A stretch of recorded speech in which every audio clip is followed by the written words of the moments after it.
My baby, I decided it for you. And now, every single day of my life is nothing but the consequence of that decision. The fire has long burned low, its embers glowing faintly in the darkness like dying stars. Our son sleeps with his head on my lap, his breathing soft and steady, unaware of the storm raging inside me. I brush a strand of hair from his forehead, my hand trembling as I do, and I wonder if he will still reach for me with the same trust when he learns who I truly am. I wonder if he will still call me father when he knows the whole truth. Because someday, he will learn it all. He will piece together the fragments of stories I've left unsaid, the half-truths I've offered like weak shields against his questions.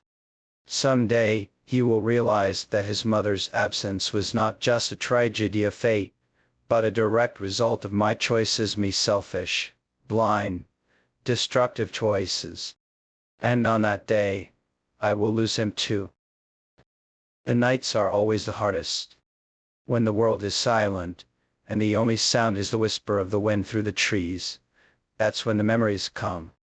They creep in like thieves, stealing what little peace I have left, dragging me back to that night, that moment, that irreversible breaking point.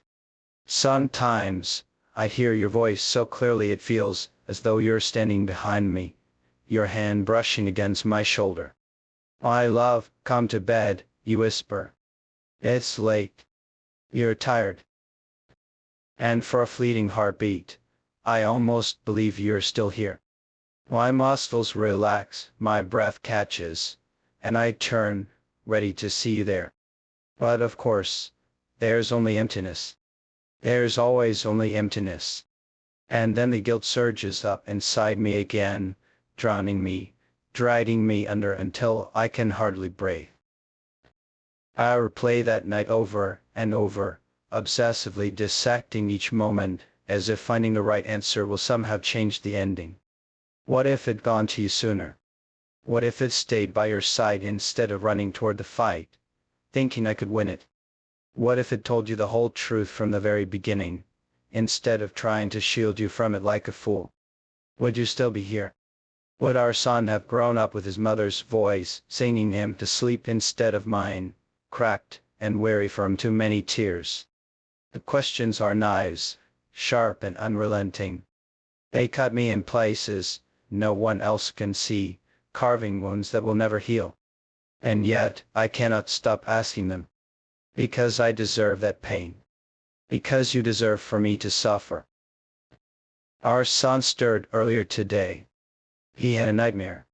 He woke up crying, his small hands reaching for me, his voice trembling as he called for his mother.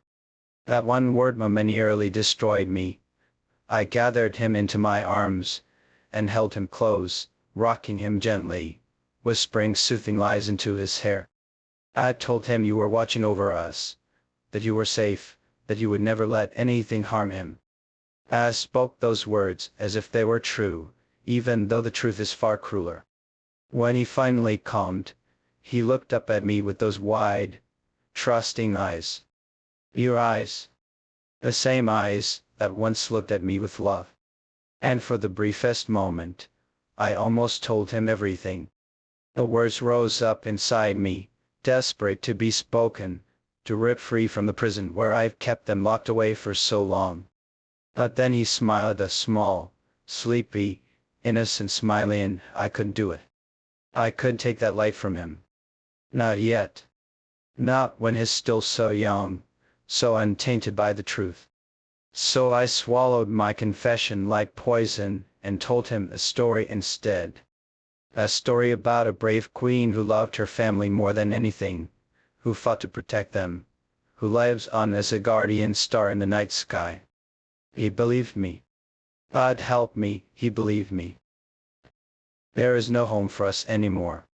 We wander from village to village, never staying long enough to draw attention. The world has changed since the days when I was a prince, and yet, the danger remains the same. Enemies still whisper my name in the shadows. There are those who would see my son dead simply because of the blood that runs in his veins. Sometimes, I wonder if I should have hidden him more completely. Changed his name, disguised him so thoroughly that no one would ever know he was mine. But then I look at him, and I see you. I see the curve of your smile in his lips, the stubborn tilt of your chin, the fire in his spirit that mirrors yours so perfectly. How could I erase that? How could I erase you from him, when he is the last piece of you I have left? Tonight, as the fire crackles low and the forest settles into silence, I speak to you again. I tell you about our journey today, about the river we crossed, and the deer we saw grazing in the distance. I tell you about our son's ladder when he slipped on the wet rocks and splashed into the water, about the way he looked at me afterward, as though expecting you to appear and scold us both. I tell you everything. The nights have grown longer since you left, or perhaps it only feels that way because the darkness within me never lifts. Every evening, when the sun dips below the horizon, and the palace falls silent, the weight of what I've done presses harder against my chest. It's as if the walls themselves remember your ladder, and now mock me with their emptiness. I sit alone in the chamber where we once spent countless nights speaking of dreams, futures, and promises that now lie shattered like glass. The fire in the hearth barely burns these days. I can't seem to summon the will to feed it, much like I can't summon the will to feed the part of me that still dares to hope. The shadows stretch long across the room, and I find myself talking to them, as though they can carry my words to you. I tell them about our son, how he's growing so quickly, how his laughter sometimes cuts straight through the fog of my grief. When he smiles, he looks just like you. The tilt of his head, the spark in his eye since you were born, and it breaks me every time. I both crave and fear those moments because while they bring me comfort, they also tear open wounds that never truly heal. He asks questions now, questions that twist my heart into knots. "Where is Mama?" he asks, his voice full of innocent curiosity. I swallow my pain and tell him you're watching over us, that you're somewhere safe and happy. It's a lie, but it's a lie I have to tell. He is too young to bear the truth. The truth would crush him the way it crushed me. There are nights when I replay the moments leading up to your death, dissecting every choice I made, every path I could have taken instead. I think of all the things I might have done differently, all the ways I might have saved you if I had only been faster, smarter, stronger. But no amount of imagining can change what happened. The past is fixed, merciless, a chain I drag behind me with every step. It rattles loudly in my mind, a constant reminder that no matter how far I run, I can never escape it. Sometimes I dream of that night, and in the dream, I always reach you in time. You're standing there, unharmed, your eyes bright with relief, as you see me burst through the door. You run to me, and I gather you in my arms, promising never to let go. But then I wake up, and reality crashes over me like ice water. My arms are empty. The room is silent. And you are still gone.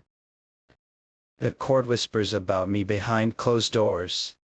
They see the change in me, the sharpness in my tone, the hollowness in my gaze, the way my patience wears thin like a blade ground too many times on stone.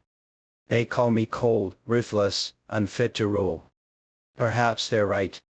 Since losing you, I have become someone I barely recognize. There was a time when I ruled with compassion, when I listened to the voices of my people, and tried to understand their struggles. Now, I see only threats, only enemies lurking behind every bow and every smile.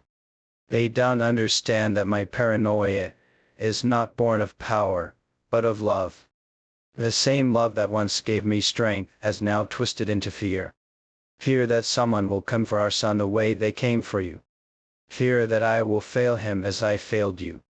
So I strike first. I crush dissent before it has the chance to grow. I wield my authority like a weapon, sharp and unrelenting. If they hate me for it, so be it. I will bear their hatred if it means keeping him safe. But at night, when the palace is silent, and the mask slips away, the truth comes for me.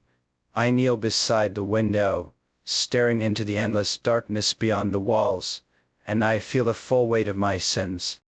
My hands tremble as I recall the faces of those I've silenced, the lives I've ended, all in the name of protection. Would you recognize me now, my love? Or would you see me for what I had become, a man who let his grief devour him, until there was nothing left, but a shadow of who he used to be? Sometimes, I hear your voice in the stillness, soft and mournful. It's not real, I know that. It's only my mind tormenting me. Let the words cut deep nonetheless. You promised me, the voice whispers. You promised you wouldn't let this world change you. And I break all over again because I did promise. And I broke that promise, as surely as I broke the one to keep you safe. I visit your grave in secret, under the cover of darkness. A path through the forest is overgrown now, branches clawing at my cloak as if trying to drag me back. The air smells of earth and decay, and each step feels heavier than the last. When I finally reach the clearing, the sight of the simple stone marker nearly brings me to my knees.